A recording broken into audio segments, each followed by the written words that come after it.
Hello, lovely people of the internet. Brian here from NintendoEverything.com, and I'm joined by Daan once again to talk about this week's Nintendo news. Hello, everybody.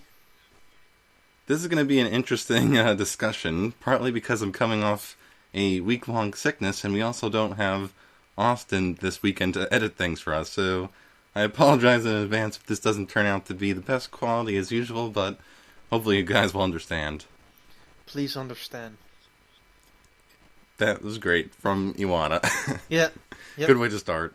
Mm-hmm. Alright, so let's just get right into it, and I want to talk about a little bit of a surprise announcement, and that is the new Pokemon Mystery Dungeon game, specifically Pokemon Super Mystery Dungeon. Kind of came out of nowhere, right? Well, here's the thing.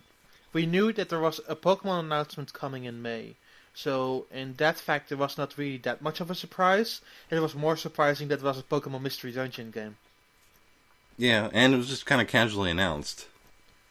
Well, again, there was already like a day set where this would roughly be announced, but Really? yeah, there was a rough estimate when this would be announced, but like the only thing big surprising about it is like they just pushed the release out of nowhere with no Yeah. like date or time set. They just put it out there without not knowing what's actually going on.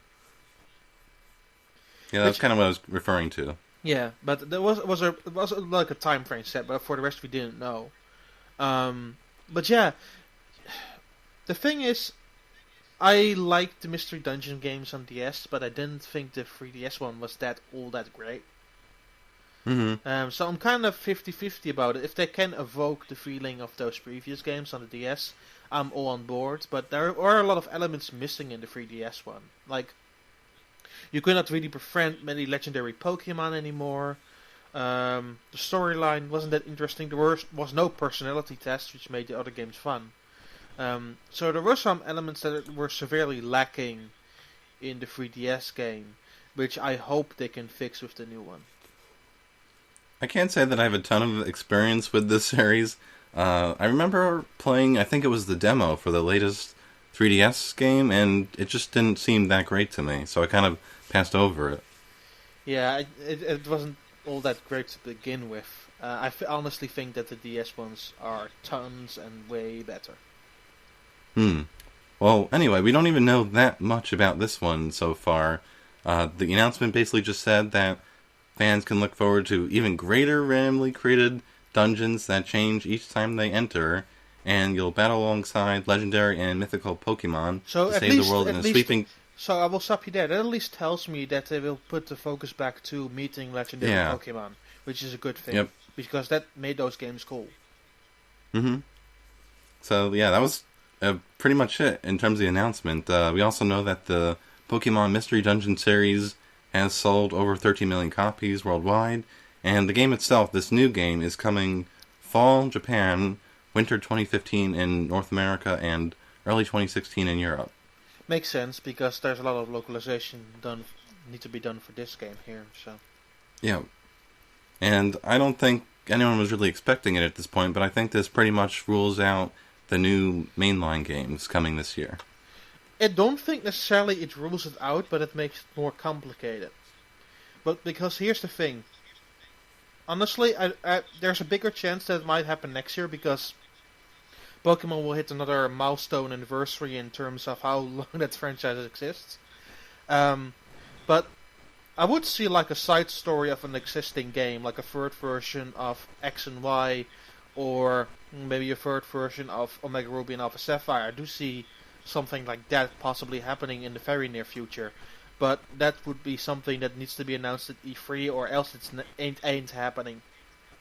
Yeah, I'd personally be shocked if there was a mainline Pokemon in this game or games this year. Yeah, it could also be that it might come like next year, that there's completely something else in the works, but we never know. That's what I'm thinking. Yeah. So I guess we'll see. To be honest, I rather want a Pokemon console game at this point. Mm-hmm. I mean, I don't want another Battle Revolution scenario. Please, God, no. But I kind of want what they did with Stadium and the Coliseum games again. And we've been kind of missing out on that for a while now. While there have been already two lines of main 3DS games on store shelves, which is a bit weird to me. Yeah, there hasn't been too much on Wii U in terms of Pokemon games. The only thing I think is the gosh, what is it called again? The Pokemon Rumble. I don't know what Pokemon Rumble. I don't know what it was called again here on the Wii U. That's pretty bad. But I don't. That was also the worst one of them all, so it doesn't really matter either way. Pokemon Rumble U, I think. Pokemon Rumble U. Ah, yeah, that uninspiring name of the first one here. After everything had a U at the end. But no, that game wasn't very good to begin with. I honestly think that, for example, Pokemon Rumble, the free-to-play one on 3DS is, for example, way better. Yeah. But yeah, we still kind of need something Pokemon related that's actually good on consoles. Yeah, that would be nice. That would be nice. Yeah. Alright, let's move on to another announcement, which kind of came out of nowhere, depending on how you look at it, and that's the new Art Academy game. It was officially, I don't know what you want to call it. It wasn't announced because we kind of already knew about it, but properly revealed, and we know that it's coming to Europe next month, I believe. It's coming on the same day as Yoshi. Yep. So Europe is continuing the trend of putting out games on the same bloody day. Because next week we'll have Fossil Fighters and Splatoon. And a few weeks back we had another scenario where two games came out on the same day. So they're continuing that exact same trend, but now with Yoshi and Art Academy.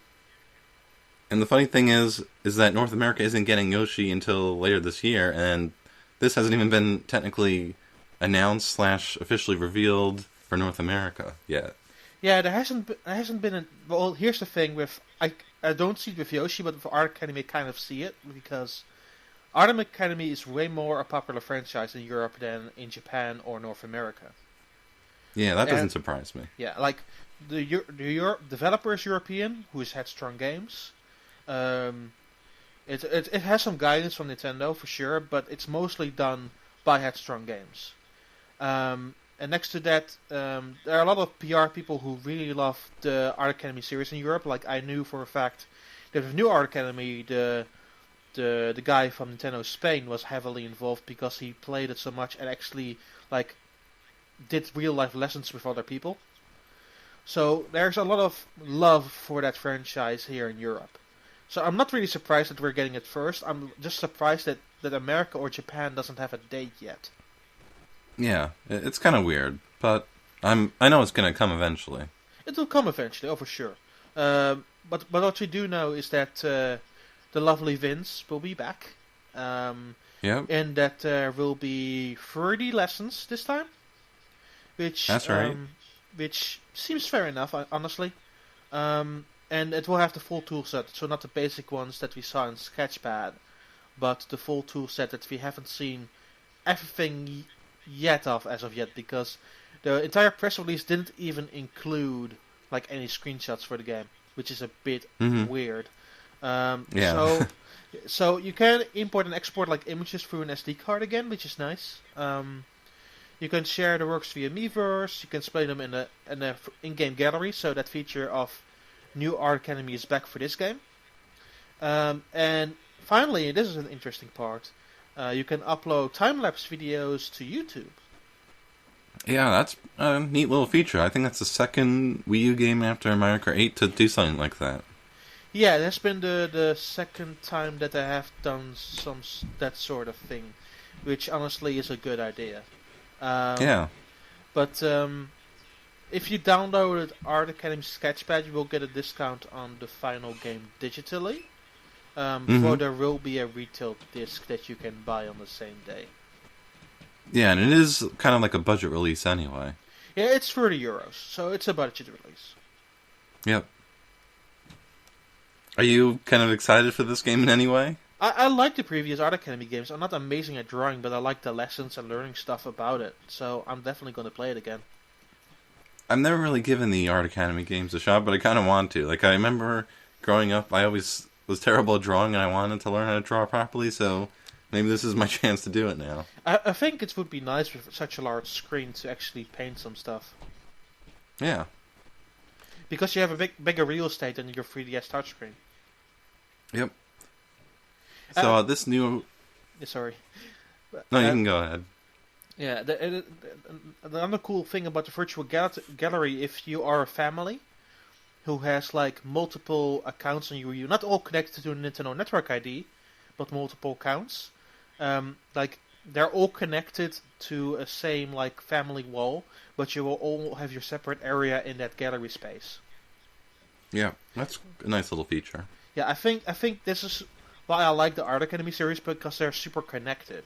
Because when you look back at Pokemon Art Academy, it already had direct linkage to Miiverse. That was the first 3DS game to do so. And with the previous one, New Art Academy, what they did do extremely well is providing like lessons from other people for you to download and new content through Spot Pass and Street Pass. So I think that if they continue the trend of like being really super connected with this game, I honestly cannot wait to see what other people do with the software. Yep, it's going to be a nice little tool, I think. Definitely, yeah. Alright, so let's move on to a little bit of news about the Nintendo World Championships, because Nintendo kind of followed up a little more with some additional details, and we know now that the initial qualifying events are going to be held at 8 Best Buy stores, so that's an interesting thing to talk about just in general, because, you know, last week...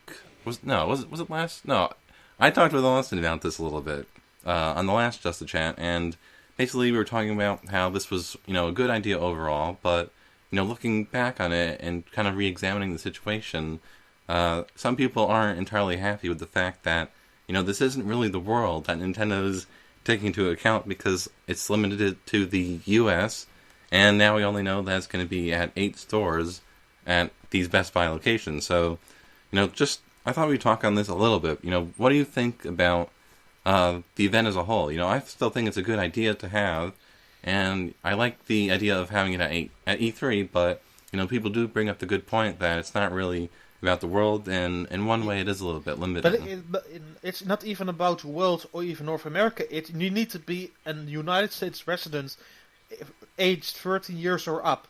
Even if you come from another country to specifically participate at the Best Buy location, you're not allowed to enter. Yeah, it makes things really tricky. It's not Nintendo World Championships. Let me put it that way. It's not. In a connected world where it's totally possible, they are not doing that, which is incredibly dumb to me, because it's not that difficult to do. I mean, when they did the Wii Games Family Summer thing in 2010, they invited several families to come over to a special event, to a massive final. And now they're just doing 16 competitors in the final round in Los Angeles. Sorry, but I honestly think that's a bit lazy. Yeah, I could definitely see, why people would be upset. It's not really fair to anyone living outside of the U.S., really. And secondly, so the qualifying round is the one from Ultimate NES Remix on the Nintendo 3DS, which contains Super Mario Bros., Super Mario Bros. 3, and Dr. Mario. Dr. Mario, you need to have a lot of luck with that final game to get a good score. And considering you probably have only one run when you're exactly there at that spot, I don't necessarily think that's the right representation of somebody's skill. Yeah. I honestly think that the entire thing is super damn sketchy. I'm still happy that they're doing it, but, there are definitely a lot of points to not be happy about. That I'll say. I mean, I will go to the finals and see what that is all about. I will be there in Los Angeles. But honestly, from every point of view I can possibly see it on, I honestly think it's super, super sketchy. And they do say it like this. Nintendo invites all gaming fans of all skill levels who are in the United States, residents aged 30 and up, to enter in the qualifying events. Like, hello, you're saying a lot of things that totally make me go multiple red signs on this thing. Yeah, that's true. Just in this one single sentence, of all skill levels, isn't the point of the World Championship to have the ones with the best skill level? Yeah, that's a good point. You're not doing yourself a favor, Nintendo. Honestly, you're not. Yeah, I guess we'll see what happens. The qualifying events are going to take place on May 30th, and then the actual World Championships are on June 14th. Yeah. So that's a little brief discussion on that. Like I said, I still like the idea that they're bringing it back, but there are definitely a lot of things to not be happy about. Mm-hmm. All right, let's move on to just a little bit of stupid news, because this has just been a long week for me, and I wanted to just talk about this for some reason. Yeah. And that's how Nintendo has hired Doug Bowser as their new North American VP of Sales. All the memes. All the memes. Every single one of them. Who would have thought that they'd actually hire someone with the last name Bowser? Well, probably from EA, so that's a really big surprise. Yeah, that's another thing to bring up. He came from EA, where he was the vice president of global business planning. We finally know what that precedented partnership is all about. Bring somebody from EA to Nintendo's offices. Yeah, that's another joke that's been passed around. But yeah, I just wanted to bring that up briefly because I just thought it was hilarious, and it's actually been picked up by a lot of mainstream sites, so just not really something you'd expect. Even my local public news outlet here reported on it. It was super funny. But the best joke I've seen about the whole thing is Doug Bowser is the Koopa King Bowser's uncle who works at Nintendo. Oh, that's funny. Yeah. Alright, so yeah, I wanted to close this discussion out with just that little bit of stupid news because I've just been sick and wanted something funny to talk about very briefly. I honestly think that the best news of the week was the Iwata Asks about Splatoon. But oh, we could talk about that just very briefly because that was actually very cool. They showed off some prototype designs and things like that, learned about the development history, and I thought one interesting point was how it was only 10% done at last year's E3. Yeah, it was only 10% done. They only had the level and the basics down, but for the rest they only have nothing else. So, yeah. Pretty much like the entirety of the content that's made in that game was made in that one single year, which is amazing to me, because the game is really fun. And they've added a ton of different modes and elements and weapons, so they did a lot in a year. They have done it amazingly in 1 year. But to be honest, they already had the engine down and that stuff for the most part, so they already had a good base to work on. Yeah, that's a good point. So that second half of the development would also go way faster because you know what you currently are working on, have more of a focused idea. Yep. So Splatoon is actually going to be out a week from today, but I don't know when this is going to go up actually, but I think by the time people have listened to this, the Splatoon Global Test Fire will already be over. But that's coming back one last time for the weekend. Yeah. And please participate on that, or else you'll have to wait a few more days before you can actually play the game. Yep. Okay, guys, so I think we're going to close things out now, and thanks again for bearing with us as I've been sick, and again, I'm going to be trying to put together this video for once, or actually just the audio, because again, Austin usually does it for us, but he's not around, and that means it's on my hands, so... Mahahaha. Alright guys, we will hopefully see you next week. Bye-bye. Bye.